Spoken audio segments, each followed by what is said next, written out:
1943ರಲ್ಲಿ ಜಪಾನ್ನ ನಾಗಸಾಕಿಯಲ್ಲಿ ಎಪಿಡೆಮಿಕ್ ಆಗಿತ್ತು dengue. So ಇದನ್ನ ಫೈಂಡ್ ಔಟ್ ಮಾಡಿದ್ದು ಅಥವಾ ಅಕ್ನಾಲೇಜ್ ಮಾಡಿದ್ದು ಇದೇ ವರ್ಷ, ದಟ್ಸ್ 1943ನಲ್ಲಿ ರೆನ್ ಕಿಮುರಾ ಅಂಡ್ ಸುಸುಮಾ ಹೊಟ್ಟಾ ಅನ್ನುವಂಥ ಇಬ್ರು ವಿಜ್ಞಾನಿಗಳು. ಬಟ್ ಡೆಂಗ್ಯೂ ಅವಾಗ್ಲೇ ಕಾಣಿಸ್ಕೊಂಡಿದ್ದ ಅಂದ್ರೆ ಅಲ್ಲ, ಅದಕ್ಕೂ ಮುಂಚೆ ಬಹಳ ಮುಂಚೆ 3ನೇ ಶತಮಾನದಲ್ಲಿ ಚೈನಾದ ಜಿನ್ ಡೈನಾಸ್ಟಿನಲ್ಲೇ ಇದು ಕಾಣಿಸ್ಕೊಂಡಿತ್ತು.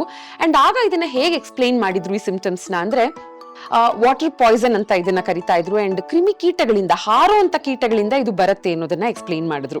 ಸೊ 1789 ಇದನ್ನ ಬ್ರೇಕ್ ಬೋನ್ ಫೀವರ್ ಅಂತ ಕರೀತಾರೆ, ಬಿಕಾಸ್ ಬೋನ್ಸ್ ಅಂಡ್ ಮಸಲ್ಸ್ ಅಲ್ಲಿ ಪೇನ್ ಕಾಣಿಸ್ಕೊಳ್ತಿತ್ತು ಇದು ಬಂದಾಗ ಅಂತ. ಬಟ್ 1829 ನಂತರ ಅಷ್ಟೇ ಒಂದು ಟರ್ಮ್ ಸಿಗತ್ತೆ ಇದಕ್ಕೆ, as what we today call it as dengue.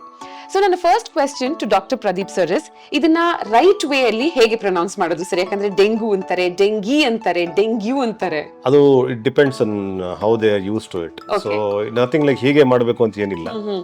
ಸಾಕಷ್ಟು ಜನ 3 ತರನೂ ಮಾಡ್ತಾರೆ. So I don't think it should make a difference. Message is conveyed as far as ಯಾವ್ದು ಏನ್ರ ಬಗ್ಗೆ ಮಾತಾಡ್ತಾ ಇದೀವಿ ಅಂತ ಗೊತ್ತಾಗ್ತದೆ. So I think it's not an issue. So firstly any dengue and how is it different from any seasonal flu ಅಥವಾ common fever sir? So basically I think it comes in seasonal particular ಬರುತ್ತೆ. ಈ common flu ಅಂದ್ರೆ ಈಗ almost ಇಡೀ ವರ್ಷ ಇರ್ತದೆ. So ಇದು ಆ ಸೀಸನಲ್ಲಿ ಮಾತ್ರ ಅಟ್ಲೀಸ್ಟ್ ಸದ್ಯಕ್ಕಂತೂ ಹಾಗೆ ನಡ್ಕೊಂಡು ಬರ್ತಾ ಇದೆ. ಸೊ ಈ ಜೂನ್ ಜುಲೈ ಸುಮಾರಿಗೆ ಸ್ವಲ್ಪ ಅರ್ಧಂಬರ್ಧ ಮಳೆ ಬಂದಾಗ ನೀರು ಶೇಖರಣೆ ಆಗಿ ಈ ಮಸ್ಕಿಟೋ ಆಮೇಲೆ ಸೊಳ್ಳೆಗಳು ಅತಿಯಾಗಿ ಬೆಳೆದಾಗ ಅಂದಾಜಾಗಿ ಪ್ರತಿ ವರ್ಷ 100ರಿಂದ 400 ಮಿಲಿಯನ್ ಜನರನ್ನ ಇದು ಎಫೆಕ್ಟ್ ಮಾಡುತ್ತೆ ಅಂತ ಹೇಳಲಾಗುತ್ತೆ. And according to World Health Organization numbers ಹೆಚ್ಚಾಗ್ತಾನೆ ಇದೆ. 129 ದೇಶಗಳಲ್ಲಿ ಇದು ಕಂಡು ಬಂದಿದೆ. ಅಂಡ್ ಎಲ್ಲಾ ಖಂಡಗಳಲ್ಲಿ ಎಕ್ಸೆಪ್ಟ್ ಅಂಟಾರ್ಟಿಕಾ. ಬಟ್ ಏಷ್ಯಾದಲ್ಲಿ ಹೆಚ್ಚು, ಇಟ್ಸ್ ಆಲ್ಮೋಸ್ಟ್ 70% ಅಷ್ಟು ಏಷ್ಯಾದಲ್ಲೇ ಇದು ಕಂಡು ಬರುತ್ತೆ. ಸೊ ನನ್ನ ಫಸ್ಟ್ ಕ್ವೆಶ್ಚನ್ ಇಸ್, ಇಲ್ಲಿ ಏಷ್ಯಾದಲ್ಲಿ, ಭಾರತದಲ್ಲಿ ಅಟ್ ಲೀಸ್ಟ್ ಫ್ಲೂ ವ್ಯಾಕ್ಸಿನ್ ತಗೊಳ್ಳಿ ಅಂತ ಸಾಕಷ್ಟು ಡಾಕ್ಟರ್ ಸಜೆಸ್ಟ್ ಮಾಡ್ತಾರೆ. ಈ ಫ್ಲೂ ವ್ಯಾಕ್ಸಿನ್ ಬರೀ ಸೀಸನಲ್ ಫ್ಲೂ ಅಗೇನ್ಸ್ಟ್ ನಮಗೆ ಪ್ರೊಟೆಕ್ಷನ್ ಕೊಡುತ್ತಾ ಅಥವಾ ಡೆಂಗ್ಯೂ ಅಗೇನ್ಸ್ಟ್ ಕೂಡ ಸ್ವಲ್ಪ ಮಟ್ಟಿಗಾದ್ರೂ ಪ್ರೊಟೆಕ್ಷನ್ ಕೊಡುತ್ತಾ? ಡೆಂಗ್ಯೂ ಬಗ್ಗೆ ಸಾಕಷ್ಟು ಪ್ರೊಟೆಕ್ಷನ್ ಆಗೋದಿಲ್ಲ ಇದರಲ್ಲಿ. ಫ್ಲೂ ವ್ಯಾಕ್ಸಿನ್ ಇಂದ ಆಗೋದಿಲ್ಲ. ಸೊ ನಿಮಗೆ H1N1 ಅಂತ ಇನ್ನೊಂದು ವೈರಸ್ ಬರ್ತದೆ.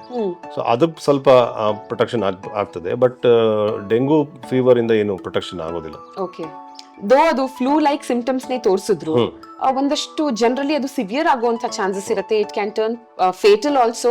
ಅದು ಐ ಥಿಂಕ್ ಡಾಕ್ಟರ್ಸ್ಗೆ ಗೊತ್ತಾಗೋದು ಪ್ಲೇಟಿಲೆಟ್ಸ್ ಗಳ ನಂಬರ್ಸ್ ನೋಡಿದಾಗ.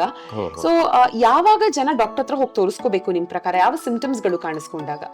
Any fever more than 3 to 5 days I think you should go to the doctor. And self medication ಮಾಡೋದು is not a good idea. ಒಂದು ತುಂಬಾ ಜ್ವರ ಇದ್ದಾಗ, ಇನ್ನೊಂದು ನಾರ್ಮಲ್ ಪ್ಯಾರಾಸಿಟಮಾಲ್ ಅದು ತಗೊಂಡಿರ್ತಾರೆ, ಅದು ತಗೊಂಡಾಗ ಕೂಡ ಸರಿ ಹೋಗ್ತಾ ಇರಲ್ಲ, ಅಥವಾ ಫ್ರೆಶ್ ಸಿಂಪ್ಟಮ್ಸ್ಗಳು, ತುಂಬ ವೀಕ್ನೆಸ್ ಹೆಚ್ಚಾಗೋದು, ತಿನ್ಲಿಕ್ಕೆ ಆಗದೆ ಇರೋದು, ವಾಮಿಟಿಂಗ್ ಶುರುವಾಗೋದು, ಹೊಟ್ಟೆ ನೋವು ಬರೋದು, ಈ ಥರದ್ದು ಏನಾದ್ರು ಸಿಂಪ್ಟಮ್ ಇದ್ದರೆ ನೀವು ಡೆಫಿನೆಟ್ಲಿ ಡಾಕ್ಟರ್ ಹತ್ರ ಹೋಗ್ಬೇಕಾಗತ್ತೆ. ಸೊ ಈ ಮಸ್ಕಿಟೋನ ಹೆಸರು ಏಡಿಸ್ ಮಸ್ಕಿಟೋ, ರೈಟ್? ಸೊ ಈ ಮಸ್ಕಿಟೋ ಕಚ್ಚಿದಾಗ ಮಾತ್ರ, ಅಥವಾ ಆ ಮಸ್ಕಿಟೋ ಎಷ್ಟು ಜನರನ್ನ ಕಚ್ಚುತ್ತೋ ಅವ್ರಿಗೆ ಮಾತ್ರನೇ ಡೆಂಗ್ಯೂ ಬರುತ್ತೆ, ಅದನ್ನ ಹೊರತುಪಡಿಸಿ ಇದು ಕಂಟೇಜಿಯಸ್ ಅಲ್ಲ. ಕರೆಕ್ಟ್ ಅಲ್ವಾ? ಪರ್ಸನ್ ಟು ಪರ್ಸನ್ ಸ್ಪ್ರೆಡ್ ಆಗಲ್ಲ. ಅದು mosquito should get infected from a patient. ಈಗ ಡೆಂಗು ಬಂದಿರೋ ವ್ಯಕ್ತಿಯಿಂದ ಅದು ರಕ್ತ ಹೀರಿದಾಗ, ಆ ರಕ್ತ ಹೀರಿದಾಗ it will become infected.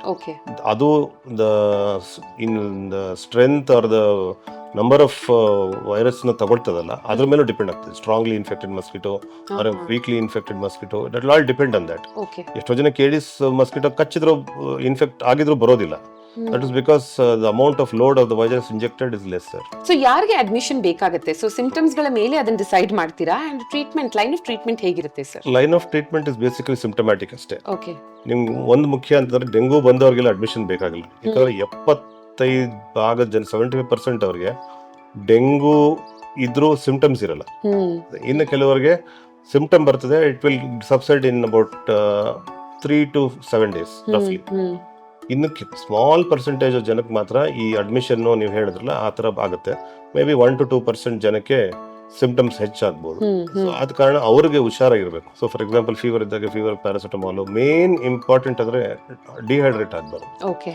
Liquids ಹೆಚ್ಚಾಗಿ ಸೇವನೆ ಮಾಡಿದಾಗ ಅದರಿಂದಾನೇ ನಿಮ್ಗೆ most of the symptoms are cured.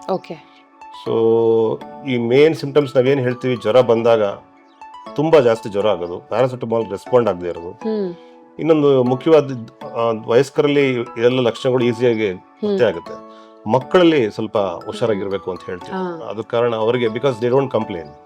So ಮಕ್ಕಳಲ್ಲಿ you have to the doctor has to be the paediatrician has to be very careful in assessing as to whether the patient is okay, dehydration ಇದೆಯಾ, ಯಾಕಂದ್ರೆ ಲಕ್ಷಣಗಳು ಇಲ್ಲದೆ ಇರ್ಬೋದು. So ಲಕ್ಷಣಗಳು ಇಲ್ಲದೆ ಇರೋದ್ರಿಂದ you have to be very careful with old people and young children.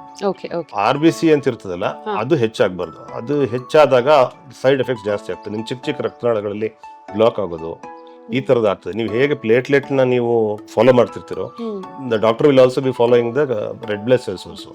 ಅದು ಹೆಚ್ಚಾಗಬಾರ್ದು. ಆ ಡಿಹೈಡ್ರೇಷನ್ ಅಲ್ಲಿ ನಿಮ್ಗೆ ನೀರಿನ ಅಂಶ ಕಡಿಮೆ ಆದಾಗ ಅದು ಹೆಚ್ಚಾಗ್ತದೆ. ಹೆಚ್ಚಾದಾಗ it tends to clot. So these are the reasons for the bad side effects of the dengue. Okay. So finally, ಟೆಸ್ಟ್ಸ್ಗಳು, ಡೆಂಗ್ಯೂ ಸಸ್ಪೆಕ್ಟ್ಸ್ ಯಾರಾದ್ರೂ ಬಂದ್ರೆ ಯಾವ್ಯಾವ ಟೆಸ್ಟ್ಸ್ಗಳನ್ನ ಸಜೆಸ್ಟ್ ಮಾಡ್ತೀರಾ ಡಾಕ್ಟರ್? ಅದಕ್ಕೆ ಆಂಟಿಬಾಡಿ ಟೆಸ್ಟ್ ಅಂತ ಬರ್ತದೆ. ಸೊ ನಿಮಗೆ ಈಗ ನಮ್ಗೆ ಗೊತ್ತಿರೋ ಪ್ರಕಾರ ತುಂಬಾ ಬೇಗನೆ ಗೊತ್ತಾಗೋ ಥರ ಆಗುತ್ತೆ. So maybe 2 to 48 hours ನಂತರ I think we should be able to pick up with test like dengue NS1 ಅಂತ ಬರ್ತದೆ. ಒಂದು ವಾರದಲ್ಲಿ ಗೊತ್ತಾಗುವಂಥದ್ದು IgM ಅಂತ ಬರ್ತದೆ, IgG ಅಂತ ಇನ್ನೊಂದು ಬರ್ತದೆ. So all these test do help us in finding out when they got dengue. Okay.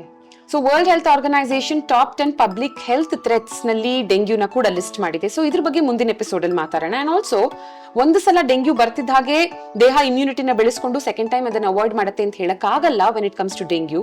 But second time dengue ಬಂದಾಗ ಅದನ್ನ ಇನ್ನೂ ಸೀರಿಯಸ್ ಆಗಿ ನಾವು ಕನ್ಸಿಡರ್ ಮಾಡಬೇಕಾಗತ್ತೆ. ಯಾಕೆ? And also dos and don'ts for dengue, ಅದು ಬರ್ದೇ ಇರೋದಕ್ಕೆ, ಇದ್ರ ಬಗ್ಗೆ ಕೂಡ ಡಿಸ್ಕಸ್ ಮಾಡೋಣ ಇನ್ ಡೀಟೇಲ್ ನಮ್ಮ ಮುಂದಿನ ವಿಡಿಯೋದಲ್ಲಿ. ಅಂಡ್ ನಿಮ್ಮದೇನಾದ್ರೂ ಕ್ವೆಶ್ಚನ್ಸ್ ಇದ್ರೆ ರಿಲೇಟೆಡ್ ಟು ಡೆಂಗ್ಯೂ ಖಂಡಿತ ಕಮೆಂಟ್ ಸೆಕ್ಷನ್ ಅಲ್ಲಿ ಪೋಸ್ಟ್ ಮಾಡಬಹುದು. Thank you for watching.